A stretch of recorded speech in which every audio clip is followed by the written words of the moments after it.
ప్రేక్షకులందరికీ నమస్కారం. This is doctor ఆర్పి సుధా. ఇప్పుడు మనం మాట్లాడబోయేది ఈ నెల రాశి ఫలితాలు, అంటే జూలై 2024 రాశి ఫలితాల గురించి మాట్లాడబోతున్నాం. ఫస్ట్ ఏంటంటే గోచారం గురించి మాట్లాడుకోవాలి. ఎప్పుడైనా రాశి ఫలితాలు మాట్లాడుకుంటే గోచారం అంటే ఏంటి, మేజర్ ప్లానెట్స్ గోచారం ఎక్కడెక్కడ ఉన్నాయో చూసుకుంటే మన రాశి ఫలితాలు ఈజీగా మనకి తెలుస్తాయి అన్నమాట.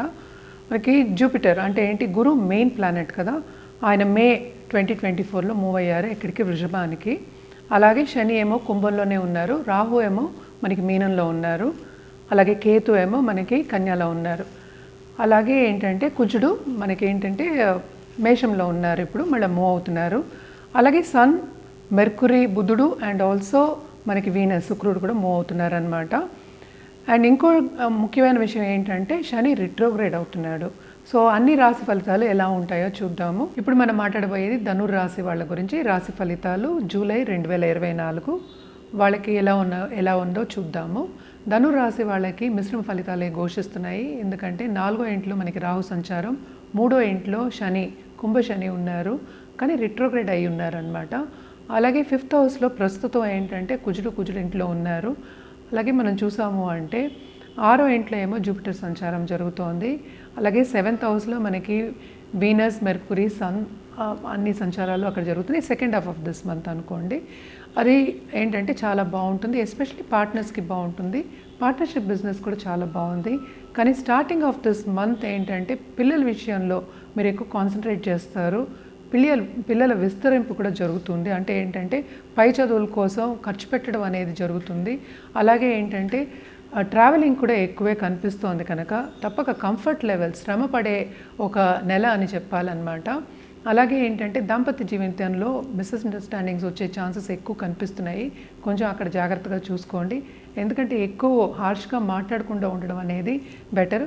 కెరియర్లో మాత్రం చాలా అప్స్ అండ్ డౌన్సే కనిపిస్తున్నాయి. ఎవరికైనా ప్రమోషన్ రావాలి అనుకున్న వాళ్ళందరికీ ఎదురు దెబ్బలే తగులుతాయి అన్నమాట. అలాగే పై వాళ్ళతో కొన్ని విభేదాలు వచ్చే ఛాన్సెస్ ఎక్కువ కనిపిస్తున్నాయి. అలాగే విందు వినోదాల్లో పాల్గొనే ఛాన్సెస్ కనిపిస్తున్నాయి, కానీ అందరూ సపోర్టివ్గా ఉంటారు మీకు అని చెప్పలేము. అలాగే హెల్త్ విషయానికి వస్తే చాలా హెల్త్ సెన్సిటివ్గానే ఉంటుంది. సో తప్పక ఏంటంటే డయట్ ఫాలో అవ్వడం, ఒక పర్సనల్ డెవలప్మెంట్ మీద ధ్యాస పెట్టడం మంచిది. లేవగానే మెడిటేషన్ చేసుకోవడం వల్ల, ధ్యానం చేసుకోవడం కానీ, లేకపోతే జపం చేసుకోవడం కానీ, ఒక మంత్రోపదేశం చేసుకోవడం కానీ, మంత్రం చేసుకోవడం కానీ, రెమెడియల్ మెషర్స్ చేసుకోవడం అనేది ఎక్స్ట్రీమ్లీ ఇంపార్టెంట్ అన్నమాట. ఈ రాశిలో ఉన్న ఆడవాళ్ళకి ఎస్పెషల్లీ ఇంట్లోంచి ఏదైనా చేద్దాము అన్నది ఇది ఒక స్టార్టింగ్ పాయింట్ కింద ఉంటుంది, కానీ అది విస్తరించడం అనేది జరగదు. ప్లాన్ వేసుకోవడం అనేది చాలా మంచిది. ముందు వచ్చే కాలంలో మీకు ఆ ప్లాన్ అనేది సక్సెస్ అవుతుంది. ఇప్పుడు 3rd సాటర్న్ ఉన్నారు కనుక మీ తోబుట్టువులకి చాలా బాగుంటుంది. అలాగే ఎక్స్టెండెడ్ ఫ్యామిలీకి కూడా చాలా బాగుంటుంది. ఇవన్నీ ఎందుకు చెప్తున్నాం అంటే కేతు ఏమో మనకి 10th ఉన్నారు. కెరియర్ పాయింట్ ఆఫ్ వ్యూలో ఏమో కొన్ని అడ్డంగాలు వచ్చే ఛాన్సెస్ ఎక్కువ ఉన్నాయి, జాబ్ పోయే ఛాన్సెస్ కూడా ఉన్నాయి అన్నమాట. కొంచెం జాగ్రత్తగానే ఉండాలి, ఎస్పెషలీ పై వాళ్ళతో అండ్ ఆల్సో మనతో పనిచేసే వాళ్ళతో అన్నమాట. సపోర్ట్ అనేది చాలా తక్కువ కనిపిస్తోంది. అలాగే ఫైనాన్షియల్ విషయానికి వస్తే కనుక వీళ్ళకి ఫైనాన్షియల్ డ్రెయిన్ అనేది ఎక్కువే కనిపిస్తోంది. ఎందుకంటే 6th అండ్ సీక్రెట్ ఎనిమీస్ కూడా తయారవుతూ ఉంటారు. సో ఆ విషయంలో కూడా జాగ్రత్తగానే ఉండాలన్నమాట. అలాగే మనం చూసాము అంటే ఇక్కడ బిజినెస్ పీపుల్కి బాగానే ఉంది, కానీ ఏంటంటే కాంపిటీటర్స్కి పై చేయి ఉంటుంది. అంత ఈ నెల మీ బిజినెస్ విస్తరించదు. ఇంకా కొంచెం దాంట్లో ఏంటంటే డబ్బు వేయాలి అనేది, డబ్బు కానీ లేకపోతే దాంట్లో నిధులు వేయాలి అనేది మోస్ట్ ఇంపార్టెంట్ పాయింట్ అన్నమాట. లోన్స్ తీసుకునే ఛాన్సెస్ ఎక్కువ కనిపిస్తున్నాయి. అలాగే మనం చూసాము అంటే ఈ రాశిలో ఉన్న పాలిటీషియన్స్కి అంత బాగోలేదు అని చెప్పాలన్నమాట. ఎందుకంటే సపోర్ట్ సిస్టమ్ అనేది చాలా తక్కువే ఉంది. అందుకని మనం ఏంటంటే తోబుట్టువులకి చాలా బాగుంటుంది, బంధుమిత్రుల కలయిక ఉన్నా కూడా అంత ఎంజాయ్ చేస్తారు ఈ నెల అని చెప్పలేమన్నమాట. మనం పరిహారాల విషయానికి వస్తే తప్పక దుర్గా చాలీసా చదువుకోవడం చాలా మంచిది. అలాగే హనుమాన్ చాలీసా కానీ, శని చాలీసా కానీ చదువుకోవడం మంచిది. శనికి దానం ఇవ్వడం కానీ, లేకపోతే పరిహారం చేయడం కానీ చాలా చాలా మంచిదన్నమాట. అండ్ ఆల్సో మనకి దాంపత్య జీవితం బాగుండాలి అంటే తప్పక శక్తి రూపానికి మనం పూజ చేయవలసి వస్తుంది. ఈ రెమెడియల్ మెషర్స్ అన్నీ చేసి చూడండి, ఇంకా బాగుంటుంది మీకు. అండ్ మనం మాట్లాడేది ఈ నెల వరకే కనుక ఈ నెల తర్వాత మళ్ళీ మారిపోతుంది. సో తప్పక జాతకం పరిశీలించుకుంటే మనం కరెక్ట్ అయిన సొల్యూషన్ ఇవ్వడం అనేది జరుగుతుంది. ఇవి జనరల్ సొల్యూషన్సే. అలాగే మనం ఏంటంటే నల్ల నువ్వులు దానం ఇవ్వడం కూడా సండే చాలా మంచిదన్నమాట. కలర్స్ విషయానికి వస్తే మనం ఎల్లో కలర్ ఎక్కువ చెప్తాం. ఎల్లో అండ్ గోల్డ్ వేసుకుంటే చాలా మంచిది, ఎస్పెషలీ ఆన్ థర్స్డే. ఈ రాశికి అధిపతి అయిన జూపిటర్ మనం చాలా మంచి పొజిషన్లో లేరు ఈ నెల. అందుకోసం కొంత అప్పులు ఉంటాయి అండ్ ఆల్సో ఏంటంటే సీక్రెట్ ఎనిమీస్ వచ్చే ఛాన్సెస్ ఎక్కువ కనిపిస్తున్నాయి. కెరియర్ విస్తరింపు అంత ఎక్కువ లేదు, కెరియర్లో గ్రోత్ అంత ఎక్కువ లేదు ఈ నెల. సో అందుకనే మిశ్రమ ఫలితాలు అని చెప్పామన్నమాట. ఇవన్నీ చేసి చూడండి, మీకు చాలా బాగుంటుంది. సో ఇంకా నెక్స్ట్ మనం మాట్లాడుకోవాలి అంటే కలర్స్ గురించి కూడా చెప్పడం జరుగుతుందన్నమాట. అది వచ్చే ఎపిసోడ్స్లో చెప్తాము. సో కలర్స్ మళ్ళీ దిక్కులు ఇవన్నీ కూడా చెప్పడం జరుగుతుంది. ఇవన్నీ పాటిస్తే ఏమవుతుందంటే మీ లైఫ్ మెరుగుపడుతుంది, పాజిటివ్ దారికి వెళ్తుందన్నమాట. తప్పక చేయండి పరిహారాలు, బాగుంటుంది. అలాగే మా దగ్గర ఏంటంటే జెమాలజిస్ట్ ఉన్నారు, మంచి వాళ్ళు ఉన్నారు. సర్టిఫైడ్ జెమ్సే మీకు ఇస్తారు. ఎందుకంటే ఈ కాలంలో అందరికీ అనుమానాలు ఎక్కువైపోయాయి అండ్ ఆల్సో జెమ్స్ చూసినప్పుడు కూడా వాళ్ళ కలర్ రాల్స్ కూడా ఒక్కొక్కసారి అమ్మేస్తూ ఉంటారు. సో సర్టిఫైడ్ జెమ్స్ తీసుకోవడం అనేది చాలా మంచిది. ఎందుకంటే ఇది లాంగ్ టర్మ్ మనం ఆలోచిస్తున్నాం, ఇవి షార్ట్ టర్మ్గా చేసేవి కాదు కదా. సో లాంగ్ టర్మ్ ఆలోచించినప్పుడు సర్టిఫైడ్ జెమ్స్ తీసుకోవడం అనేది చాలా మంచిది. అలాగే పరిహారాల విషయానికి వస్తే తప్పక ఏంటంటే పూజలు, ఏ జాతకం రీత్యా మనం ఏ పూజలు చెప్తే పరిహారాలు చెప్తే చేయడం అనేది చాలా మంచిది. ఇంకో ముఖ్యమైన విషయం ఏంటంటే అస్ట్రో క్యాంప్ ఎవ్రీ సండే ఉంటుందన్నమాట. తప్పక కింద స్క్రోల్ అయ్యే వాట్సాప్ నంబర్కి సంప్రదిస్తే అన్ని వివరాలు చెప్పడం అనేది జరుగుతుంది. తప్పక ఇంకో విషయం ఏంటంటే మా దగ్గర మంచి పురోహితులు కూడా ఉన్నారు, చాలా ఎక్స్పీరియన్స్ పురోహితులు.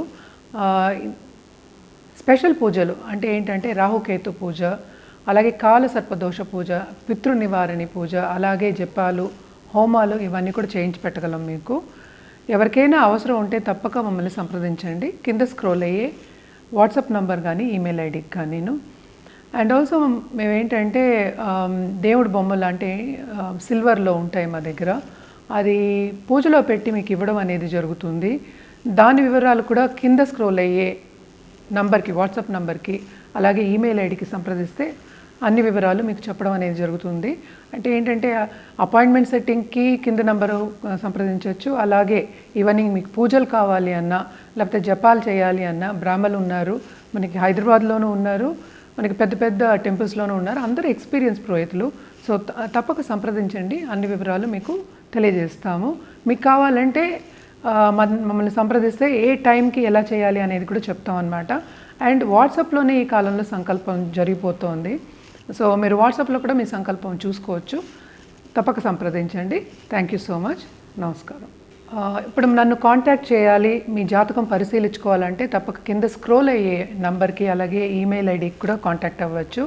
ఇంకోటి ఏంటంటే జనరల్గా పరిహారాలు చేసుకోవాలి అంటే మనం ఎప్పటికైనా శక్తికి చేయమని చెప్తాం, అంటే దేవి రూపానికి చేయమని చెప్తాము. లైఫ్ అంతా బాగుండాలి, ముందుకెళ్ళాలి, మీరేంటంటే ఉన్నత స్థాయికి రావాలి అన్నప్పుడు ఏంటి 2 విధాలుగా చెప్తాం రెమెడియల్ మెషర్స్. ఒకటేమో జెమ్స్ అంటే జాతిరత్నాలు, ఇంకోటి ఏంటంటే పూజలు చేయాలి అని చెప్తాం. అలాగే ఏంటంటే జపాలు కూడా చెప్తూ ఉంటాము, గ్రహ జపాలు కూడా ఉంటూ ఉంటాయి అన్నమాట. అది చాలామంది అడుగుతూ ఉంటారు, ఏమంటే మేమే చేసుకోవచ్చా అని.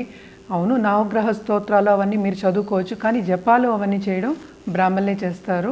సో తప్పక గుడికెళ్ళి చేయవలసిన ఈ పరిహారాలు ఒక్కొక్క గ్రహం ఎలా ఉందో చూసి జాతకంలో పరిశీలించిన తర్వాత ఏ గ్రహాన్ని బలపరచాలి అంటే దానికి జపం చేయమని చెప్తాం, అలాగే దానం ఇవ్వమని చెప్తాం అన్నమాట. బేసిక్గా కలియుగానికి మనం చెప్పేది ఏంటంటే ఎప్పటికైనా దానమే ఎక్కువ చెప్తాం, అలాగే అన్నదానం చేయడం చాలా మంచిది. ఇంకో ముఖ్యమైన విషయం ఏంటంటే వృద్ధులకి ఓల్డేజ్ హోమ్కి వెళ్ళి లేకపోతే అనాథాశ్రమంకి వెళ్ళి మనం ఈవెన్ భోజనం పెట్టినా లేకపోతే అన్నదానం చేసినా లేకపోతే ఏ దానం చేసినా శని ప్రీతి అనేది పొందుతాం అన్నమాట. తప్పక ఈ పరిహారాలన్నీ చేసి చూడండి, మీకు ఇంకా బాగుంటుంది.